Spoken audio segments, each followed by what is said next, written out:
La segunda charla tiene que ver sobre el estado del arte del tratamiento del cáncer de cervix en estos momentos. Como sé que vamos apurados de tiempo, creo que voy a centrar un poco más la discusión o la charla en el entorno más avanzado y pasaré algo más deprisa por el entorno más precoz, puesto que probablemente ese escenario está más relacionado con el equipo de ginecología o de radioterapia. Pero mis disclosure, bueno, yo creo que saben ustedes bien quién es esta señora que está aquí. Esta fue una señora que donó sin saberlo a la ciencia unas células procedentes de su carcinoma de cervix, las células HeLa, que han sido uno de los principales mecanismos por el cual, o el grupo de células por el cual hemos estudiado multitud de mecanismos de cáncer, de VIH, de SIDA, desarrollo de vacunas, etcétera. Y fijaros que esto fue en el año 50, o fíjense, y a día de hoy todavía las utilizamos en el escenario de investigación. Mi duda es cuánto de estas células que ahora utilizamos se parecerán a la parental, es decir, probablemente esté absolutamente desvirtuado. Bueno, como saben ustedes, el cáncer de cervix, al menos en el entorno de países que no acceden a programas de detección precoz, es una de las causas de muerte relacionadas con cáncer en la mujer más importante. El tratamiento de la enfermedad avanzada, que es probablemente lo que todavía no está cubierto, incluye un doblete basado en platino o la combinación de paclitaxel con topotecan, y que se le puede añadir también, de nuevo, igual que hemos comentado antes, en carcinoma de ovario, bevacizumab para mejorar la supervivencia. Con estos fármacos lo que podríamos esperar, al menos sin Avastin, es una mediana de supervivencia global que supera con poco el año, y añadiendo Avastin algo más de un año y medio. También todos ustedes saben que el 99% de los casos de los tumores de cervix están relacionados con el virus del papiloma humano, con los serotipos básicamente el 16 y el 18, aunque hay otros muchos que también ustedes conocen de alto riesgo y con capacidad de carcinogénesis. Este virus es un virus DNA pequeño que se integra en el DNA de las células y genera 4 tipos de proteínas. Las dos primeras, la E1 y E2, están implicadas básicamente en la replicación viral, y luego hay otras dos proteínas que las nombro por lo que lo verán, que están más relacionadas con efectos directos sobre los mecanismos de regulación del crecimiento celular. Así, la proteína E6 es capaz de degradar P53, oncogen, o sea, gen supresor de tumores por excelencia en el cuerpo humano, y E7, que es capaz de fosforilar retiroblastoma, liberando el factor de transcripción E2 y haciendo que la célula entre en ciclo celular. Con estas dos proteínas, de una manera tan sencilla, se produce la transformación, la inestabilidad genómica, la inmortalización de las células y el desarrollo de neoplasias oncogénicas. Como ustedes saben, de manera inicial, esta enfermedad de transmisión sexual acaba infectando la capa basal del estrato del epitelio cervical, donde poco a poco se va produciendo la replicación celular, la pérdida de la polarización de estos estratos, la continua replicación y liberación del virus y la expansión de la infección por el HPV, dando lugar a la transformación en una neoplasia, en principio en enfermedad precoz, y luego a través de la diseminación linfática y la aparición de metástasis tanto a nivel locorregional como a distancia.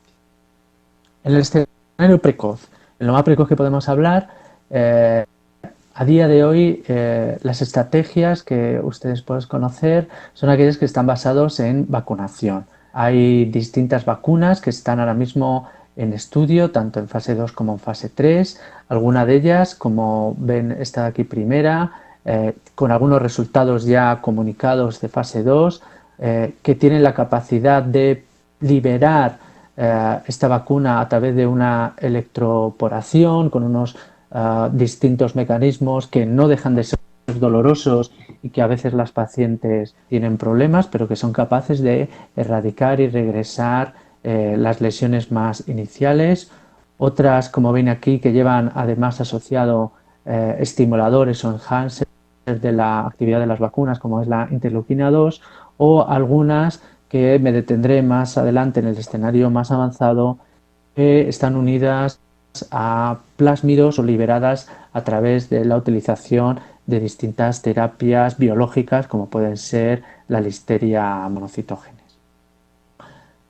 A modo rápido, porque por el tiempo así lo hacemos.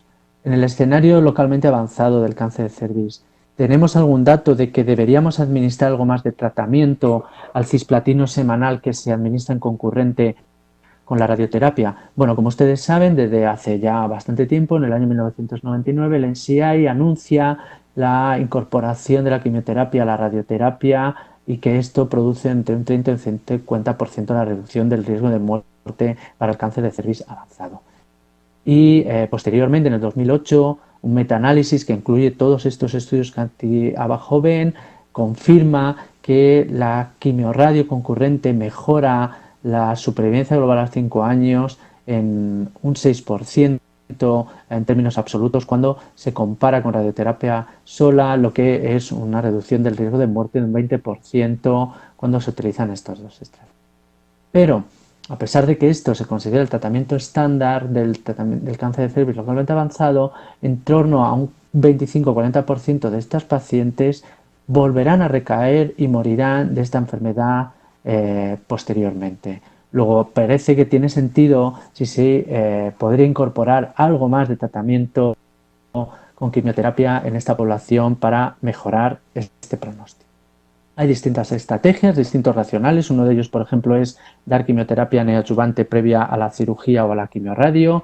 Esto disminuiría el tumor y además favorecería el control sobre la enfermedad a distancia, haciendo más fácil o más posible que los márgenes quirúrgicos sean libres y reduciendo la necesidad de tratamiento adyuvante en torno a un 30% de los casos. Este racional se ha visto muy recientemente echado por tierra abajo por dos estudios. El primero, comunicado en ESMO de 2007, un estudio hindú del grupo del Tata Memorial, el estudio TATAR, que randomizó a 633 pacientes a recibir tratamiento basado en quimioterapia con un esquema sin cisplatino, paclitaxel y carboplatina cada 3 semanas por ciclo, seguido de cirugía, o el tratamiento control, que era la quimioradio concurrente a estas dosis que ven ustedes aquí abajo. Hubo mucha polémica con este estudio, había muchos pacientes que se podían cruzar, se permitía la adyuvancia posoperatoria con radioterapia si se cumplían a alguno de estos dos hitos, o incluso la adyuvancia con quimioradio posoperatoria si había distintos tipos de afectaciones. Lo que sí que vimos en este estudio es que la neoadyuvancia seguida de cirugía era claramente inferior a la quimioradio concurrente. De hecho, incluso hasta podemos decir que es deletérea en este estudio, lo cual hizo que se considerase como una estrategia poco favorable, al menos en aquellos países que tenían un acceso a una quimioradio convencional. Quizás puede seguir teniendo un papel la neoadyuvancia en países que no tengan acceso a una radioterapia o que tengan que hacer largos recorridos para llegar allí, o que sea mucho más difícil obtener este tipo de tratamiento estandarizado. Más recientemente, en ASCO de este año, se comunican los datos también del estudio de la ORTC, el 55994, que explora de una manera parecida el valor de la neoadyuvancia en dos ramas, una basada en una quimioterapia con cisplatino, en este caso sí, seguido de radioterapia radical, o la quimioterapia con radioterapia concurrente de manera estándar.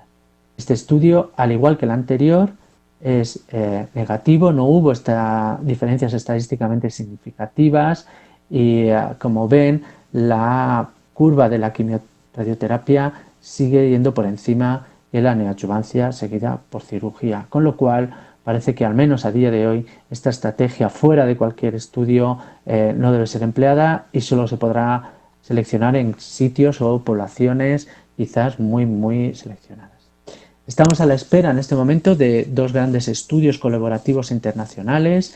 Este es del GCI, el estudio Interlace, que randomiza a los pacientes con un concepto también de neoadjuvancia, pero con un esquema semanal. Saben que el platino y el taxol, esquema semanal, se postula que puede tener también un efecto antiangiogénico y que quizás esta manera de administrarla pueda tener un interés algo más alto en cáncer de cervix frente al tratamiento estándar con quimio-radio, en el cual todavía estamos pendientes de resultados.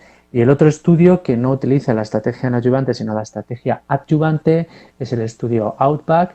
Este estudio es también del Intergroup y es un estudio fase 3 que va a randomizar a las pacientes con cáncer de cervix localmente avanzado a recibir después del tratamiento estándar quimioradioterapia o quimioterapia seguida de tratamiento con quimioterapia adyuvante. 900 pacientes a incluir en el estudio pendiente todavía de comunicación.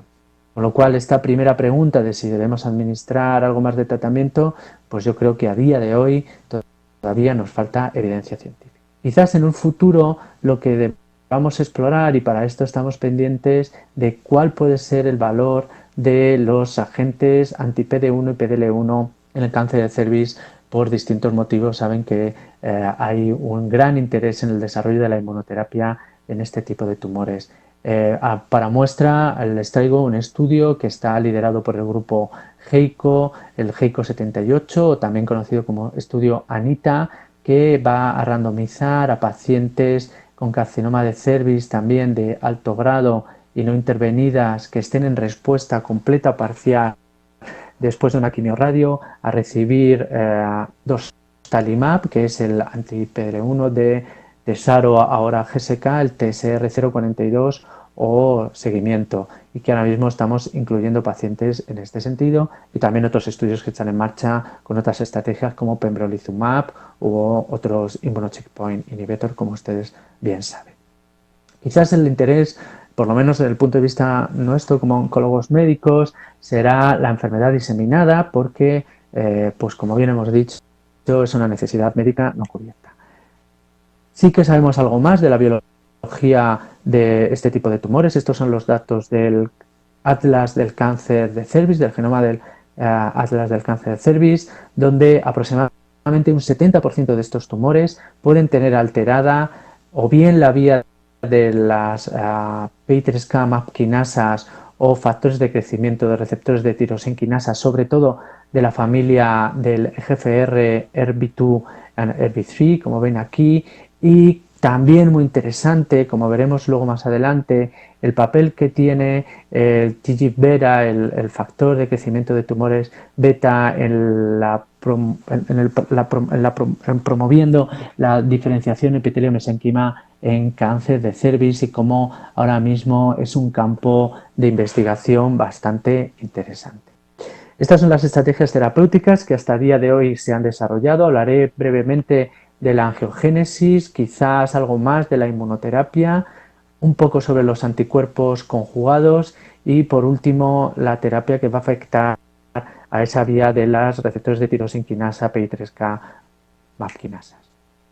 Como ustedes saben, la indicación de Avastin para el tratamiento del cáncer de cervix avanzado la estableció el estudio GOG 240, un estudio que se realizó en 3 países, en España en uno de ellos, Estados Unidos y Canadá, y que randomizó a casi 500 pacientes con cáncer de cervix estadio 4B o recurrente a recibir quimioterapia. Se comparó en un primer momento si era mejor cisplatino con paclitaxel en los esquemas americanos, que es el que menos utilizamos nosotros, o paclitaxel con topotecan, al que se le añadía o no bevacizumab.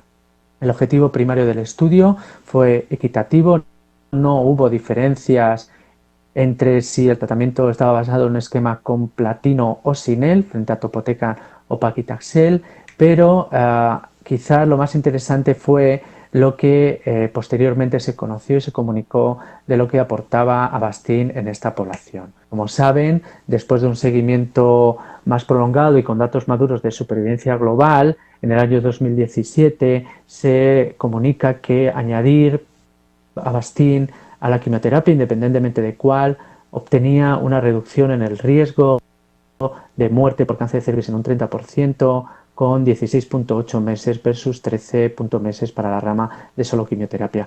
Y todavía estos resultados eran mucho más interesantes cuando la paciente previamente no había recibido tratamiento con radioterapia sobre el cervix, con un hazard ratio de 0,64 o lo que es lo mismo una reducción de casi un 40% en el riesgo de muerte cuando se añadía Avastin a esta población. Además, esto no afectaba a los subsiguientes tratamientos. Como saben, siempre ha habido dudas de si los antiestrogénicos a la progresión facilitaban que la enfermedad fuese más agresiva. Aquí se demuestra que no hay ningún tipo de deterioro a la supervivencia después de la progresión a Avastin, aumentando la tasa de respuestas objetivas y la supervivencia libre de progresión, como otros datos interesantes, con un 50% de respuestas objetivas frente a un 36% quimioterapia sola frente a quimioterapia con Avastin. Esto también aprendimos que no era un beneficio que no estaba exento de efectos secundarios, sobre todo aquellos que están relacionados con la aparición de fístulas gastrointestinales o geniturinarios, que pueden aparecer y que hay que tenerlos siempre muy en cuenta en esta población, sobre todo intentar utilizar este fármaco Avastin cuando existe un riesgo como tal o la quimioradio ha sido muy reciente, hay que tener precaución, al igual que en términos de hipertensión, neutropenia o fenómenos tromboembólicos, que como ven es mucho más frecuente cuando se utiliza Avastin. Pero aún así cubría una necesidad médica no cubierta y hasta el día de hoy es el único fármaco que ha demostrado beneficio en supervivencia global más allá de la quimioterapia en cáncer de cervix avanzado. Como les he dicho, quizás el interés más creciente en cáncer de cervix es el que deriva de la incorporación de los agentes inmunocheckpoint inhibitors. ¿Y por qué? Pues porque ya per se esta enfermedad tiene en torno a un 50-60% de los casos una expresión elevada de PD-1. Además, hasta el 40% de los casos de cáncer de cervix pueden tener expresión de PDL1. Y sabemos ya de muchos estudios, y no solo de cáncer de cervix, sino de otros tumores relacionados con HPV, que esta infección podría afectar a la expresión de estos bloqueadores de la respuesta inmunológica y que se puede correlacionar con un aumento en la expresión de cada uno de estos factores.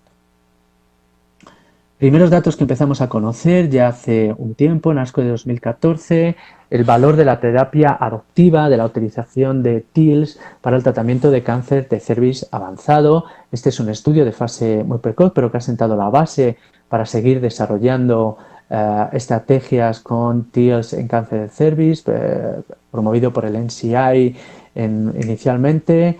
Aquí pueden ver distintos pacientes, quizás merecería la pena destacar la paciente número 3 y la paciente número 6. La 3, una señora joven de 36 años, HPV positivo, serotipo 16, politratada, beoblicina, vincristina, cisplatino, gencitabina, topoteca, paclitaxel, 152 por 10 a la 9 de dosis de infusión de TILs, respuesta completa mantenida más allá de 22 meses desde el tratamiento.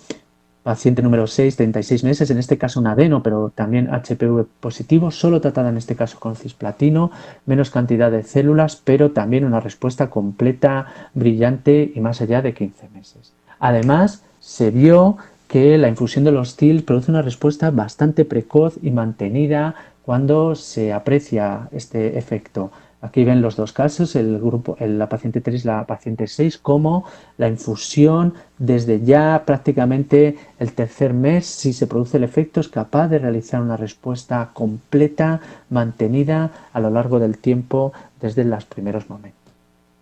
Esta es la misma paciente, la paciente 6, un detalle, la paciente tenía afectación ganglionar retroperitoneal paraórtica, afectación prácticamente de la pared abdominal, implantes peritoneales múltiples y cómo hay una respuesta completa después del tratamiento con los TILs que se realizaron en este tipo de enfermedad.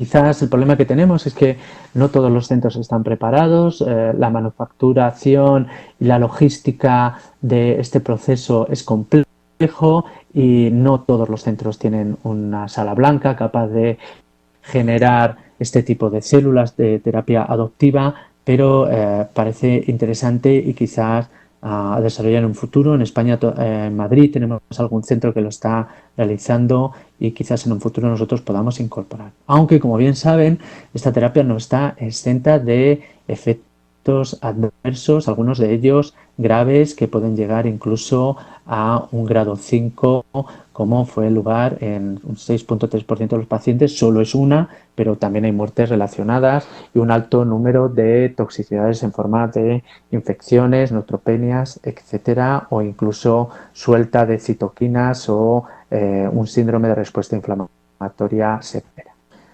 Más adelante aparecieron a aparecer los datos de los inmunocheckpoint. Me detendré en estos 4 estudios: el 2810 con cemiplimab, los 2 Keynote, el 028 y el 158 con pembrolizumab, y el Checkmate 358, 2 cohortes, una que exploró nivolumab en monoterapia y otra más recientemente publicada, o al menos sí, comunicada, que fue la de nivolumab en combinación con ipilimumab. El primero es el estudio 2810. Este estudio se comunicó en el año 2016, en ASCO de 2016. Fue un First in Human, un fase 1 con este fármaco, que es una inmunoglobulina monoclonal contra PD-1, el cemiplimab. Incluyó a 60 pacientes tanto en monoterapia como en combinación con radioterapia hiperfraccionada. No hubo una alerta de seguridad y lo que sí se apreció es una tasa de respuestas objetivas bastante interesante, que pudo llegar incluso hasta cerca del 20%. Esto dio lugar a luego, como veremos, el desarrollo de otros estudios. Este es el waterfall plot, como pueden ver. Realmente, bueno, unos datos más que interesantes, incluso muy interesantes cuando la barra está completa, no está degradada. Es en los pacientes que utilizan en combinación con radioterapia fraccionada, pues pueden ver las respuestas espectaculares. Estos son 3 casos que he señalado, el 47, 46 y 49. Como ven, todos ellos a dosis de 1 miligramo kilo en combinación con hiperfraccionamiento. Tasa de respuestas completa o parciales especialmente espectaculares en términos de reducción del tamaño tumoral. Aquí un detalle: esta paciente con una recidiva supraclavicular extensa, que después de 8 semanas de tratamiento pues tiene una respuesta completa a la enfermedad y que fue comunicado en ASCO por la doctora Papaloupoulou. Esto da lugar al estudio fase 3, el Empower Cervical 1 o GOG 3016, que está randomizado a 436 pacientes con cáncer de cervix metastásico resistente a platino, ya previamente tratados con una primera línea, a recibir cemiplimab en monoterapia o el tratamiento de investigador, con todos los que tienen aquí a su derecha, que pueden ver, o a su izquierda si están mirando como yo. Estudio con pembrolizumab, el primero de ellos, un fase 1B multicorte para cualquier tumor sólido que tuviera expresión de PDL1, el 028, incluyó a una población pequeñita, pero había, de cáncer de cervix avanzado. 24 pacientes fueron incluidas en este estudio, 17% de tasa de respuestas objetivas, la mayoría parciales, y un 13% de estabilizaciones, cosa que para esta población pues marcó una señal interesante en cuanto a la posibilidad de que pembrolizumab en cáncer de cervix tuviese una actividad. Y quizás empezamos a conocer en este estudio de fase 1 que no debemos tanto centrarnos, cuando utilizamos estas estrategias de tratamiento, en cuánto es la tasa de respuestas objetivas, sino quizás lo que se puede esperar más adelante, porque como puede ver, a pesar de que la tasa de supervivencia libre de progresión a 6 meses no fue nada más que de un 13%, hay un grupo de pacientes en términos de supervivencia global que probablemente esté alcanzando una supervivencia más allá de la que se podría esperar con cualquier otro tipo de terapia basada en quimio de segunda o tercera línea. El estudio 158, el estudio 158 es un estudio basket, un estudio que incorpora y que todavía está abierto para algunas cohortes con pembrolizumab, en este caso ya en la dosis estándar de tratamiento de 200 miligramos cada 3 semanas y que incluyó una cohorte también de cáncer de cervix avanzado que habían progresado a terapia estándar o que no tenían tolerancia a esta. Este estudio nosotros en nuestro centro participamos de manera activa. Se incluyeron 98 pacientes con cáncer de cervix. Merece la pena destacar que el 83%, casi el 84% de las pacientes eran positivas para PDL1 y que la mayoría de ellas habían recibido tratamiento con platino, taxol y hasta casi la mitad también habían recibido tratamiento con bevacizumab. El estudio demostró que existía una tasa de respuestas objetivas en la población total analizada, que de las 98 se analizaron en una primera comunicación, 77, un 14,3% de respuestas, y si mirábamos la población con PDL1 positivo, se aumentaba un poquito cuando se utilizaba el marcador el 22C3 de la técnica DACO, que se utiliza de manera habitual para la determinación de pembrolizumab. También vimos que había algunas pacientes de este estudio basket que mantenían la respuesta durante mucho tiempo. De hecho, 9 de las 12 pacientes con cáncer de cervix que respondieron seguían en respuesta parcial o completa más allá de los 9 meses de seguimiento cuando se comunicaron los estudios. Luego hay una población claramente que se beneficia de estos fármacos con cáncer de cervix, quizás no lo tenemos bien identificados, no sabemos si será dependiente del CPS, del serotipo, del genotipo o de lo que sea o de la vía de TGF-beta. También vimos en este estudio que, al igual que en el anterior, a pesar de que las medianas de PFS eran muy pequeñas, en torno a los 2,1 meses, se podía estimar que aproximadamente un 80% de las pacientes seguirían vivas a 6 meses si eran PDL1 positivo y hasta casi la mitad de las pacientes podrían seguir vivas a 12 meses cuando se trataban con pembrolizumab, incluso con estas medianas de PFS tan bajitas. Luego algo pasa ahí que tenemos que seguir investigando. Más recientemente, en septiembre de este año, se publicaron los datos con nivolumab. Este es el estudio CheckMate 358, estudio que exploró en distintos tumores también relacionados con virus, en este caso meciño a cervix, el papel del nivolumab como monoterapia. Incluyó a 24 pacientes con cáncer de cervix y cáncer de vagina y vulva. La mayoría de ellos habían recibido un tratamiento previo politratadas y, como pueden ver, hay una clara señal. Hay un 26% de tasa de respuestas objetivas para la población con cáncer de cervix y un 20% para la población con cáncer de vagina y vulva. 100% de estos últimos eran positivos para PDL1 y 62% eran positivos para PDL1 para cáncer de cervix. Y al igual que vimos con pembrolizumab, hay un grupo de pacientes que mantienen las respuestas durante largo tiempo, como pueden ver aquí en las líneas azules de la figura de la derecha abajo. Este es un ejemplo, un detalle de un caso clínico. Es una mujer de 75 años con un cáncer de cervix HPV positivo. En noviembre de 2015 tiene una progresión mediastínica, subcarinal y pulmonar e ileal. La paciente empieza tratamiento con nivolumab.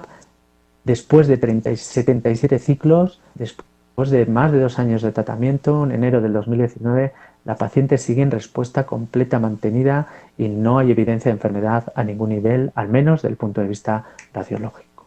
Y al igual que con Pembro, vimos que se ven, a pesar de unas medianas de PFS bajitas de 5,1 meses, como hay una mediana de supervivencia global de hasta casi un año.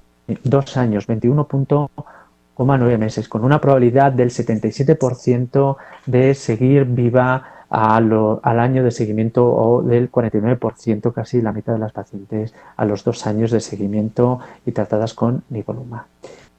Y quizás la revolución más importante la hemos tenido muy recientemente, también en ESMO, cuando se ha presentado la cohorte de este estudio, el 358, que incorporaba el doble bloqueo, un anti-PDL1 nivolumab con un anti-CTLA4, en este caso IP.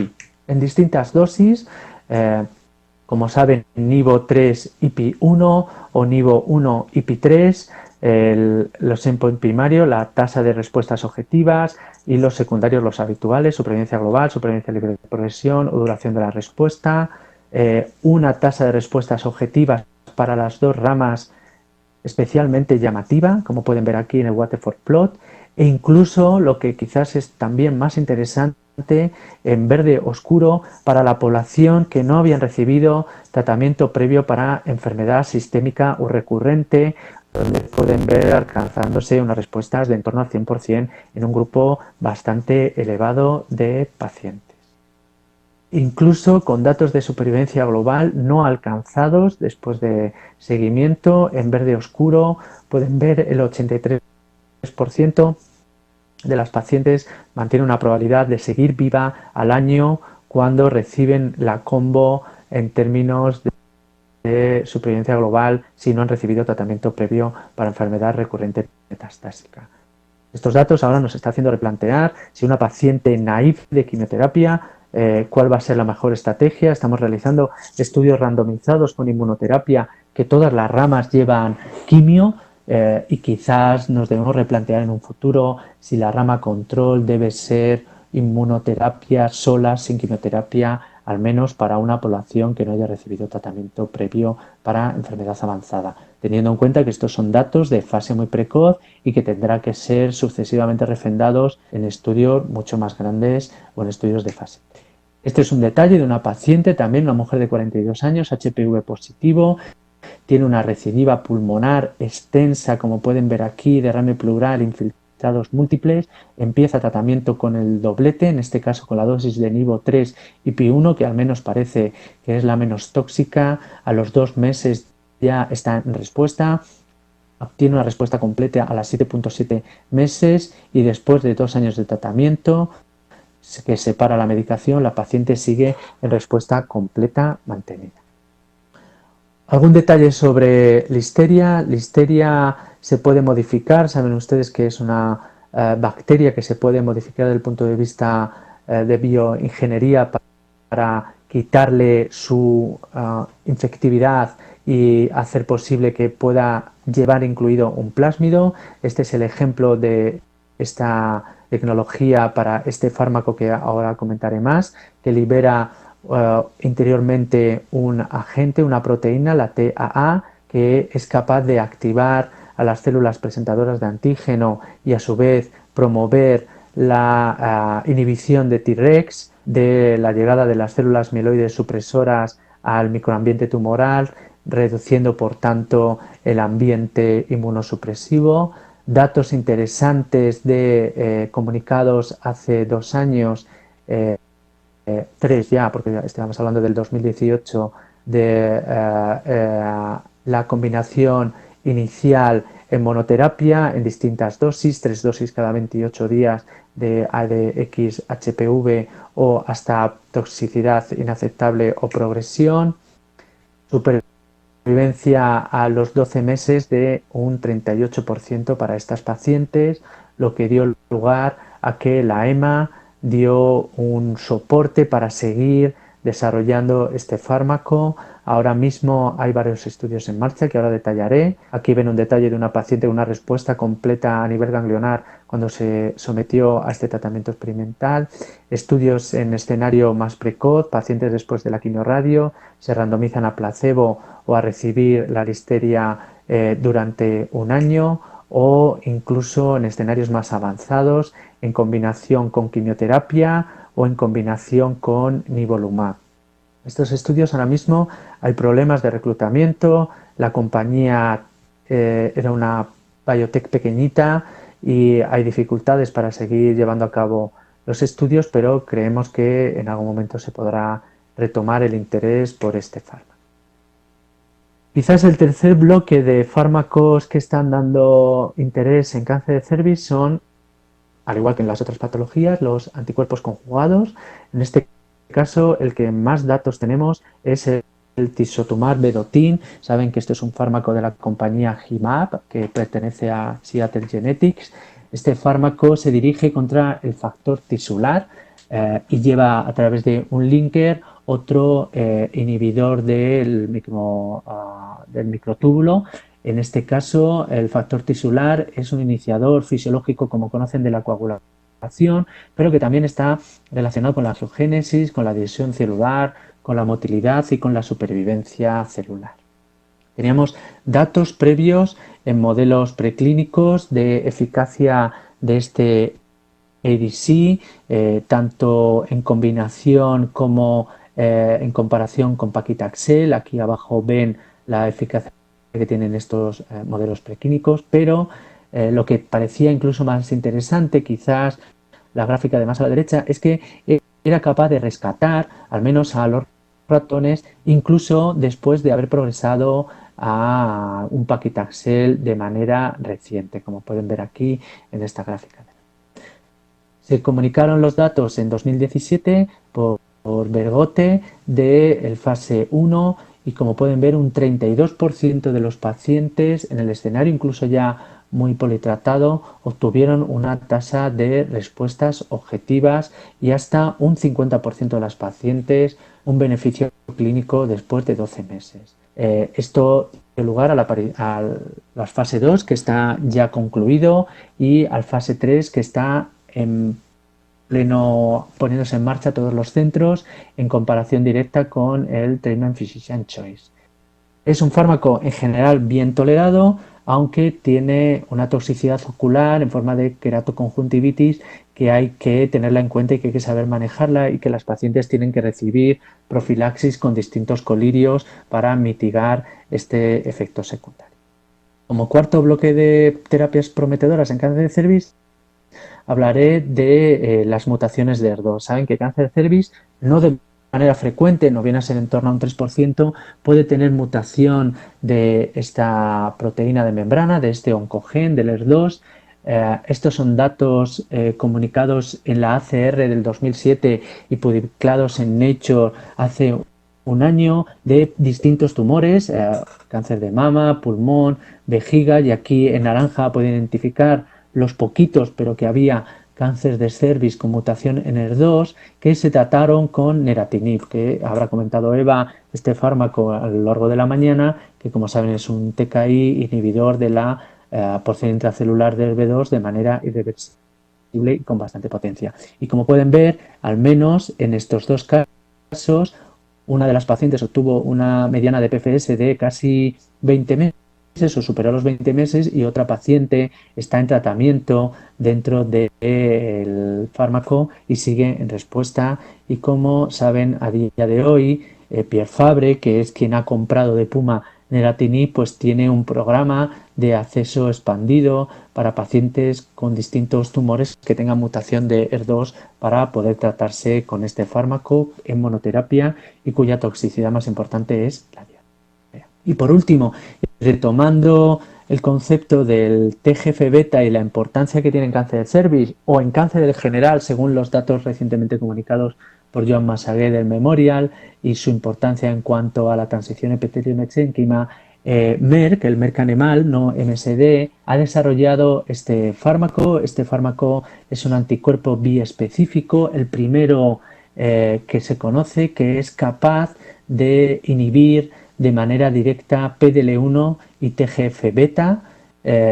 Hay 14 fases 1B ahora mismo en expansión, con más de 700 pacientes en tratamiento en más de 10 tipos tumorales, y la actividad más prometedora se ha visto en cáncer de pulmón o microcítico, en cáncer de vesícula biliar y en tumores asociados a infección por el HPV. Aquí tenemos un detalle de lo comunicado en la ACR del año pasado, en 2019. En la tabla pueden ver 36 pacientes con tumores HPV positivos, tasa de respuestas objetivas por RECIST de un 31% y una tasa de respuestas clínicas totales de casi un 40%, con muy buen perfil de toxicidad, la verdad.